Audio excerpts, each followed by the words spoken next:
Hoje a gente vai mergulhar num assunto pesadíssimo que está deixando o Brasil numa situação cada vez mais complicada.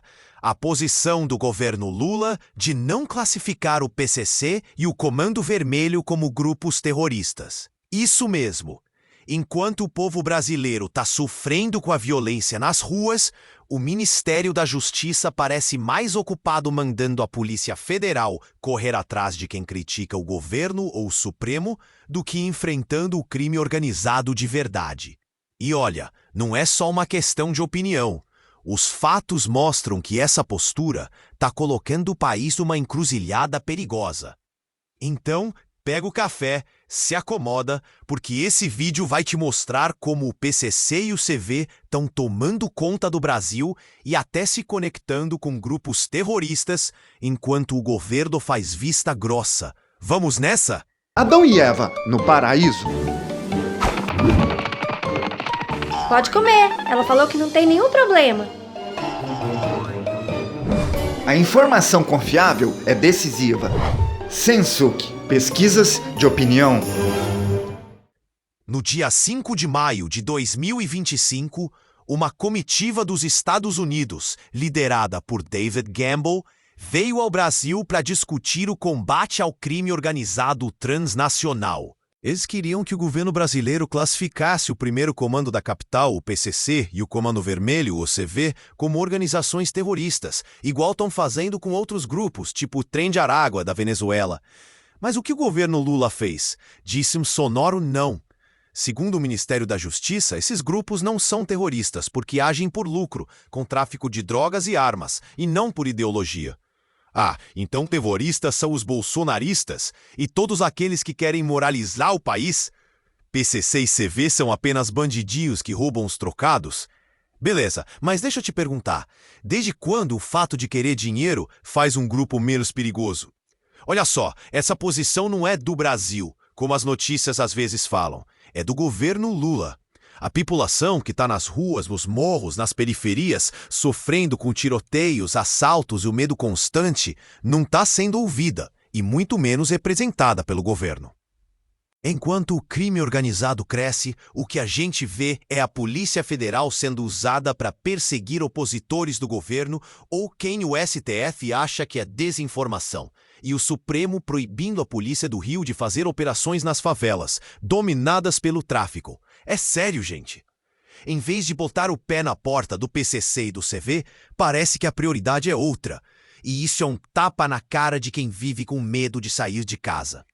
Agora, deixa eu te explicar por que essa posição do governo é tão absurda. Primeiro, classificar o PCC e o CV como terroristas não é só uma questão de nome. Isso traria ferramentas legais mais duras, como sanções internacionais, bloqueio de contas e até prisões mais rígidas.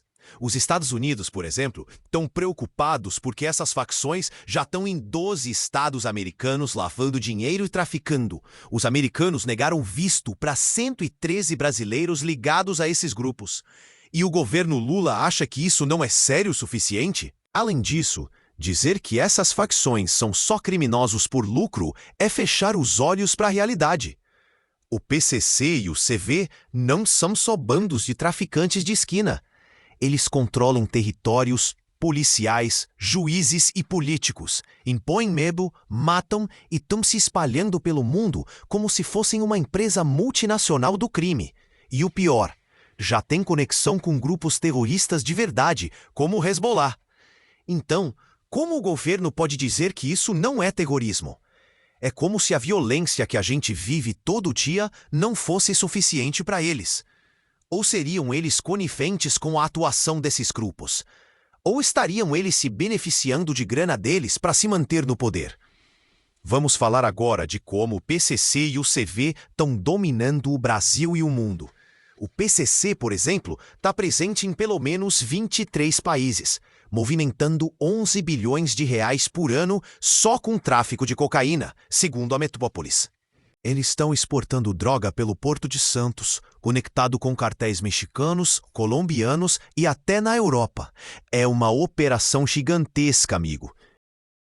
E o CV não fica muito atrás. Eles estão disputando espaço com o PCC, especialmente na Amazônia Legal, onde controlam 94% das cidades dominadas pelo crime organizado, afetando mais de 8 milhões de pessoas, segundo um estudo de 2023 do Fórum de Segurança Pública.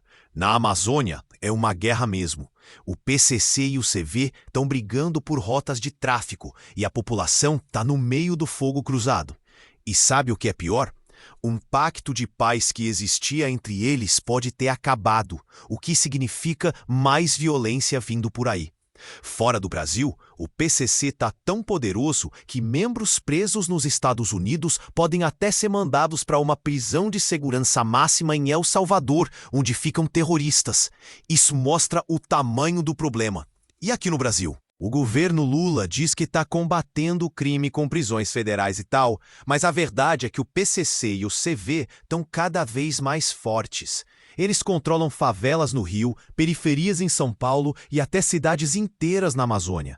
E enquanto isso, o Ministério da Justiça está mais preocupado em monitorar tweets do que em desmantelar essas máfias. Agora, o que deixa essa história ainda mais assustadora é a conexão dessas facções com grupos terroristas como o Hezbollah. Isso não é teoria da conspiração, tá?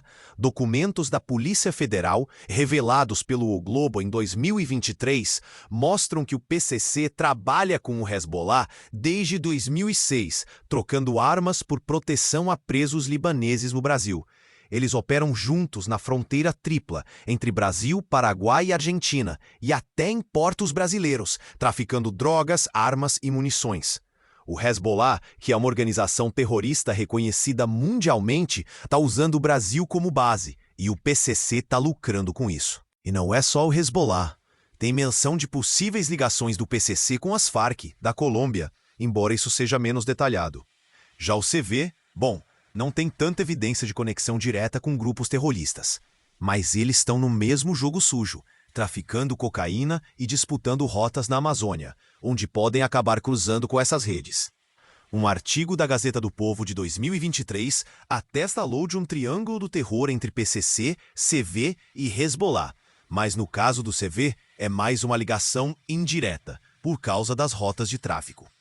E olha só, a presença de grupos como Hezbollah no Brasil já foi confirmada há anos. Em 2017, o Correio Brasiliense publicou que o PCC estava treinando com eles, aprendendo táticas militares. E a ABIN, nossa agência de inteligência, alertou em 2024 que essas conexões podem até complicar as relações do Brasil com outros países. Mas, para o governo Lula, isso é uma teoria da conspiração. Então, como o governo Lula pode dizer que o PCC e o CV não são terroristas, que eles estão de mãos dadas com grupos que o mundo inteiro reconhece como ameaça? Agora chegamos num ponto crítico. O que a gente está vendo aqui não é só um problema de facções criminosas ou de terrorismo. É um problema de um sistema político-eleitoral que está podre. Como é que o governo pode ignorar a gravidade do PCC, do CV e suas conexões com Hezbollah, enquanto o povo brasileiro está refém da violência? A resposta está na corrupção e no comprometimento das nossas instituições. O Congresso, as altas cortes de justiça, como o Supremo, o Superior Tribunal de Justiça, o STJ, envolvido em acusação de vendas de sentenças, estão mais preocupados em proteger interesses próprios ou perseguir quem discorda do que em resolver os problemas do país. A posição do governo Lula de não classificar essas facções como terroristas é só a ponta do iceberg. Ela mostra como nossas lideranças estão desconectadas da realidade do povo, que sofre com a escalada do crime. Afinal, o que é isso para quem se dispõe a roubar velhinhos aposentados, né? E enquanto o Ministério da Justiça gasta energia com operações contra opositores, o PCC e o CV e os criminosos em geral estão virando donos do Brasil. Isso não é só um erro de política, é uma traição ao povo brasileiro. A única saída para isso é uma renovação completa. A gente precisa de um Congresso que represente o povo, não os interesses de quem está no poder. Precisa de cortes de justiça que julguem com imparcialidade, não que sirvam de arma política. E, acima de tudo, precisa de um governo que encare o crime organizado como ele é, uma ameaça à nossa segurança, à nossa soberania e ao nosso futuro. Então é isso, amigos. O governo Lula está dizendo para os States que o PCC e o CV não são terroristas, mas os fatos mostram outra coisa. Enquanto isso, o povo sofre e o sistema político corrompido faz vista grossa. E ainda tem gente que tem coragem de defender essa turma. Tá na hora de abrir olhos e exigir mudança. Por esse e muitíssimos outros motivos é que lançamos a série de vídeos Estratégia para um Futuro Livre do País, no qual mostramos onde estão as raízes dos nossos problemas e sugerimos uma estratégia de ação em que o povo poderá se unir a boas lideranças, não para eleger um presidente, mas sim para começar a virar esse jogo. Sem o envolvimento do povo, nem mesmo Donald Trump enviando um porta-aviões ao Lago Paranoá, como debochou Alexandre de Moraes, o nosso país entrará nos trilhos. Compartilhe este vídeo, junte-se a essa conversa e vamos juntos construir um Brasil melhor. Seu like, comentários e compartilhamentos desse vídeo ajudam muito na evolução do canal. Muito obrigado. Não perca a série Estratégia para um Futuro Livre do País. São 7 episódios para entender o que trava o Brasil e como mudar isso de verdade. Tá na tela. Clica em confira e começa agora com o primeiro vídeo, com o título Por que o Brasil não sai do lugar? O Brasil merece melhor futuro.